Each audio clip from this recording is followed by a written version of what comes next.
The hallowed halls of the Bank of Japan will be the setting for high economic drama this week, as newly minted Governor Kazuo Ueda prepares to unveil his plans for winding down the bank's massive monetary stimulus program. The decisions taken in that paneled boardroom could send shockwaves rippling across global financial markets. For the ordinary citizen going about their daily life, the esoteric mechanics of central bank policy can seem abstract and distant. But the reality is that the technocrats guiding the monetary levers have an outsized impact on the economic climate we all breathe. The cost of borrowing that determines mortgage rates, car loans, and business expansions. The value of the currency in our wallets. The simmering inflation that gradually erodes purchasing power. All are influenced by the machinations of these unelected officials. Japan stands at an inflection point as a new governor settles into the chair once occupied by legends like Toshihiko Fukui and Masaru Hayami. Kazuo Ueda inherits stewardship over the tail end of a decade-long experiment in radical monetary policy. His predecessor Haruhiko Kuroda unleashed an enormous wave of asset purchases, buying up trillions of yen in government bonds in an attempt to reflate the long-stagnant economy through sheer force of central bank money creation. It was a Faustian bargain. By pinning interest rates at near-zero levels and flooding reserves into the banking system, the bureaucrats in Tokyo managed to finally vanquish the deflationary forces that had loomed over Japan for a generation. But in doing so, they distorted asset prices, skewed market signals, and enabled a debt binge that has left both private and public balance sheets groaning under the burden. Now, the time has come to contemplate an exit strategy. Like a deep-sea diver who has plunged to the ocean floor, Governor Ueda must carefully manage the controlled descent back to the surface, decompressing monetary conditions without triggering an implosion. If he moves too hastily, the resulting shock could prove economically catastrophic. But allowing the abnormal to become permanent also carries enormous risk. As Ueda gavels the two-day policy meeting to order on Wednesday morning, he will face an array of difficult choices. On the agenda is the sensitive matter of initializing quantitative tightening, the gradual winding down of the bank's gargantuan bond-buying program. For over a decade, the BOJ has been the single largest source of demand for Japanese government debt, soaking up a colossal 6 trillion yen per month in sovereign paper. Most forecasters expect the bank to begin paring those purchases back to around 5 trillion yen monthly initially, before eventually having the buying pace within 2 years. But that timeline, and the ultimate endpoint, remain topics of intense speculation and debate. Perhaps even more consequential will be the bank's decision on adjusting its main policy interest rate, currently capped at an almost unthinkably low band of 0% to 0.1%. Based on a Bloomberg survey of economists, just under a third expect Ueda to initiate a modest hike this week, even if only a symbolic 25 basis point increase. To the eternal frustration of hawks around the world, the Bank of Japan has steadfastly refused to lift its benchmark off the floor, even as inflation threatens to unhinge. It would be tempting and lazy to dismiss the BOJ policy confab as an exercise in pointless institutional navel-gazing, of interest only to a cloistered cabal of finance impresarios.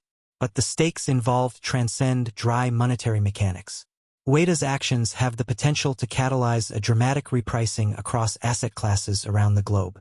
For one, the monetary winds emanating from Tokyo's policy chambers will help shape the trajectory of the Japanese yen, a vastly underappreciated driver of market sentiment. The yen has been the dog that hasn't barked amid recent financial volatility, remaining relatively quiescent even as the dollar surged against other major currencies like the euro and pound. But that calm may prove illusory.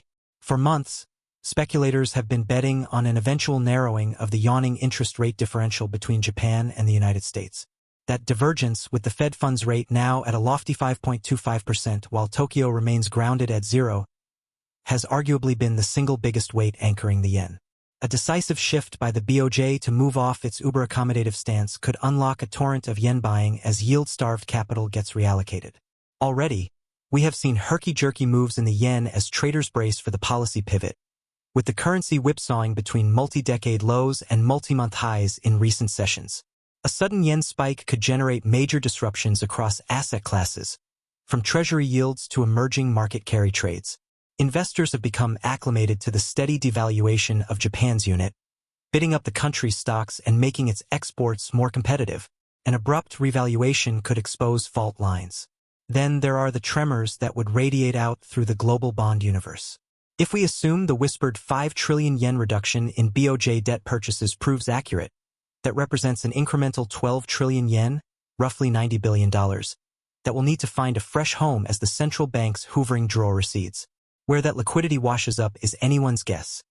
Domestic pension funds, overseas sovereign wealth vehicles, or perhaps just a gradual markdown in prices as yields adjust higher to clear the market. But even that benign scenario is predicated on an absence of excessive volatility as normalization unfolds. An outsized move in global rates amid quantitative tightening could lead to violent convulsions across asset classes as investors are forced into rapid deleveraging and liquidations. That's not even to mention the unforeseen secondary consequences of the BOJ's exit. In the distorted landscape of post-zero interest rates, debt sustainability math gets skewed. Entire industries and business models that proved viable when capital was free become suboptimal under a higher rate regime. Some fear the unthinkable, that after wading so deep into the monetary badlands of asset purchases and negative interest rate policy, the normally stoic central bank has become addicted to stimulus. Like a gambling addict doubling down on losing bets, the worry is that the BOJ could lose its nerve in the face of market volatility and flinch from its normalization plans. An incremental backpedal on tightening could unleash chaotic repricing dynamics in the short run. To preserve any semblance of credibility, Ueda may have to see his normalization path through to its conclusion no matter how tumultuous the transition.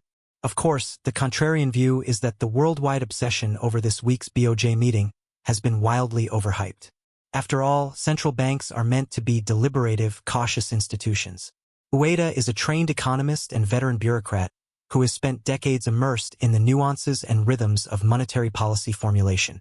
His incentives are to move in baby steps, preserving optionality. Any notion of precipitous or abrupt moves is likely misguided. The doomsayers conveniently overlook the BOJ's success in guiding inflation back into its target range after decades of undershooting, a hard-won victory after years of accommodation. There is no appetite in Tokyo to snatch defeat from the jaws of victory by inflicting a recession. Ueda will be deliberate and gradual, the monetary Michelangelo deftly navigating the challenges of normalizing with a masterful light touch. In fact, the real risk is not that the BOJ acts too boldly, but that it succumbs to political pressure and hikes prematurely simply to juice the yen higher after months of public scolding over the currency's weakness. Already prominent ruling party figures like Toshimitsu Motegi and Taro Kono have taken the unusual step of hectoring the supposedly independent central bank to get its act together on supporting the exchange rate. Ueda will have to walk a tightrope, weighing dueling primary mandates. On one hand, there are nascent signs that the prolonged burst of yen weakness is accomplishing its intended effect, making Japan's exports more competitive in overseas markets at a moment of slowdown. An ill-timed policy reversal and associated yen rip could extinguish that cyclical cushion right when it is most needed. On the other hand, the recent collapse in the yen undoubtedly exacerbated inflationary pressures, contributing to the red-hot cost of living increases that have bedeviled Japanese consumers. An overly lax central bank that fails to get ahead of pricing pressures runs the risk of entrenching an inflationary psychology that could prove difficult to dislodge down the line. Into this highly charged environment steps the bespectacled figure of Kazuo Ueda, the 71-year-old career bureaucrat tapped to guide monetary policy at this pivotal crossroads. Though born in the shadows of World War II privations, his early indoctrination came during Japan's economic miracle, when the nation stood at the vanguard of industrialized economic ascent. Those experiences may have imbued him with a hawkish policy bent that values price stability as a sacrosanct goal. Then again, his most formative years were spent within the cloistered walls of academia, where he rose through the ranks as an economics professor at the University of Tokyo before making the lateral move into policymaking.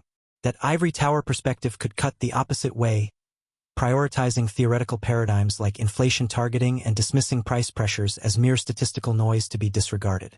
Those hoping to divine Ueda's true policy leanings based on his previous forays into the public sphere have been left scratching their heads.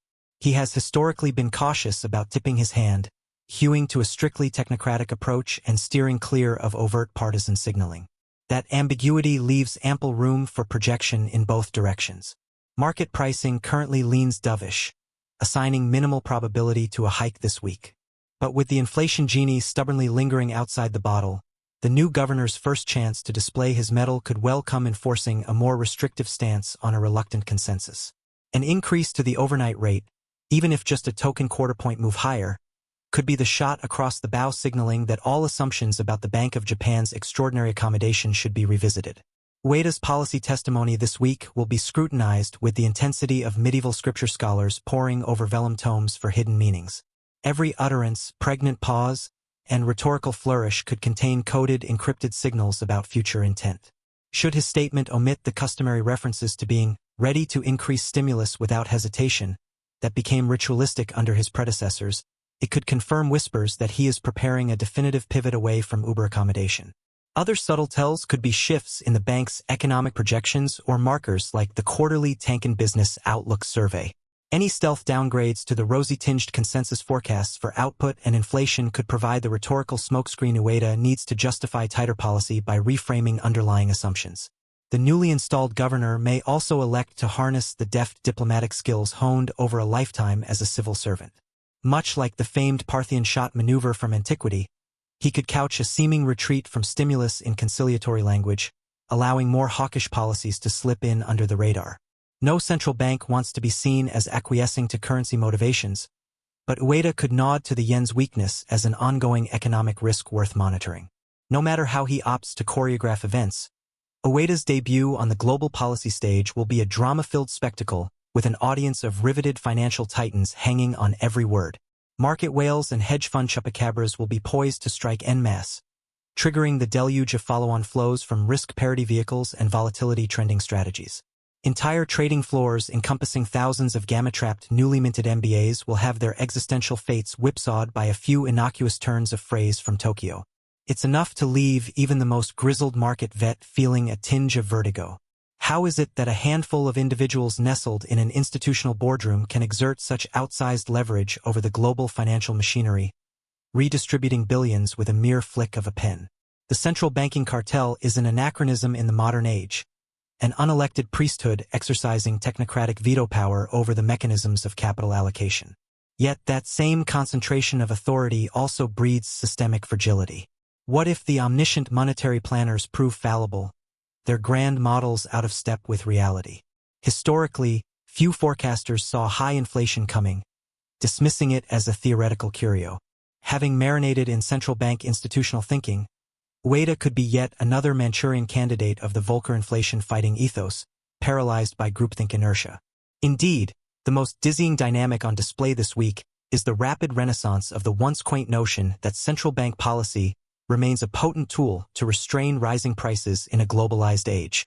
Having spent the better part of a decade in hibernation during the lowflation stasis, the houndstooth-clad monetary overlords have been frantically reacquainting themselves with the antique practice of taking away the punch bowl. Ueda has the unenviable task of orchestrating this exit amid an already unfolding global tightening cycle that is rapidly morphing from a cautious series of micro-adjustments to a full-bore pivot. Across the Pacific, the Federal Reserve has grown increasingly draconian in its campaign to rein in cost-push pressures that showed alarming signs of broadening out beyond mere pandemic supply chain bottlenecks. Fed Chair Jerome Powell's rhetorical cadence revealed the central bank's quickening preoccupation with inflation vigilance over recent months. What began as bromides about the inflation surge being transitory gave way to increasingly strident acknowledgments that pecuniary overshoots were poised to become stubbornly entrenched if left unattended. Those evolving pivots primed the market for a series of jumbo 75 basis point rate hike cluster munitions that left monetary policy radically transformed within a matter of weeks. 25 basis points here and there is the typical cadence of cautious central bank incrementalism. Hitting the economy over the head with a series of economy-chilling supersized salvo represents a conscious policy choice to prioritize inflation victory over soft landing niceties. In that context, Ueda faces pressure to demonstrate his own hawkish bona fides to avoid accusations that the Bank of Japan has become the pariah central bank that refuses to get serious about inflation realities. Already Powell has called out Japan's outlier status relative to its global peers as a disinflationary outlier whose stubbornly Panglossian confidence in transient pressures represents a policy hazard. Yet that dynamic creates a complicated interplay with the yen's continuing spiral lower against the dollar and other major exchange rate crosses. Normally, a depreciating currency would be a welcome shock absorber for an economy in need of cyclical buoyancy as it battles disinflationary headwinds. Exporters become more competitive, aggregate demand gets an external impulse, and the threat of an unhinging deflationary vortex is temporarily forestalled. But in the case of Japan, that traditional currency policy appears to have misfired. Years of relentless yen debasement have become conflated with imported inflation vulnerabilities as domestic price pressures found their moorings. Rising gasoline prices act as a household consumption tax. Spiking agriculture import costs exacerbate food insecurity for a precariously aging population already burdened with lead-in-the-saddlebags demographics. Factor in an unprecedented energy shock resulting from the splintering ties with historical Russian export partners, and Japan's terms of trade were set to embark on a steep, self-feeding decline. In this upside-down world, a strengthening yen may perversely grease the wheels of the very disinflation dynamic that the Ueda regime ostensibly covets. A richer currency acts as a tax on imported inflation, directly quelling price overheating while indirectly relieving constraints on household discretionary spending capacity. Somewhere along the continuum from monetary Dadaist art installation to functional policy machinery, the yen devaluation project took its next outrageous step into the theater of the absurd. All of which provides the prevailing backdrop for Ueda's coming-out party as a policymaking pit boxer. In one corner stands the hawkish establishment embodied by his Eccles-building foil Powell, the great disinflationary vanguard, for whom every incremental uptick in core price indices represents fresh heresy to be extirpated by calibrated bushel basket rate hikes. In the other, the ethereal ghost of zero-interest rate perpetuity, beckoning with its psionic promises of numbing monetary stupors and cost-free debt indulgences.